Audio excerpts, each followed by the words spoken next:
Comme chaque semaine, je vous fais un récap de la dernière journée de Ligue 1. On commence direct avec mon club, l'OM, puisqu'on allait gagner 2-1 à la Méno, un stade où je rappelle on n'a pas gagné depuis 2021. Et surtout, ça nous permet de revenir à 3 points du PSG et de l'OL qui sont leaders avec 15 points. Monaco s'est fait taper par Lorient 3-1. Et je vous dis, Monaco cette année, ça ressemble de plus en plus à une fraude. Ils perdent Zakaria, ils perdent Lamine Camara pour je crois 1 à 2 mois. Ils perdent Golovin et on ne sait pas quand on va revenir leur grande recrue, c'est-à-dire Pogba. Le PSG ne rassure pas, malgré la victoire 2-0 contre Auxerre. On voit que le banc, pour moi, n'est pas au niveau d'un champion d'Europe, et vu les attentes que ce club a.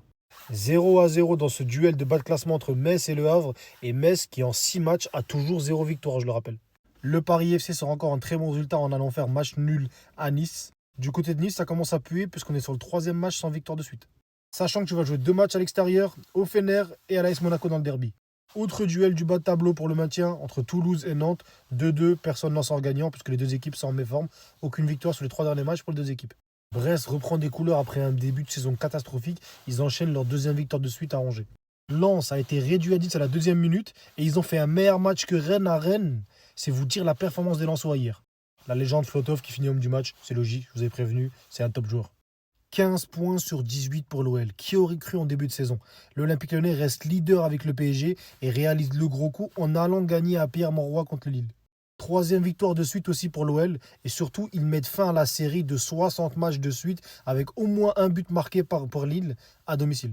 Bilan au classement, on commence à voir 2 groupes bien distants entre ceux qui joueront l'Europe et le titre et ceux qui joueront le maintien.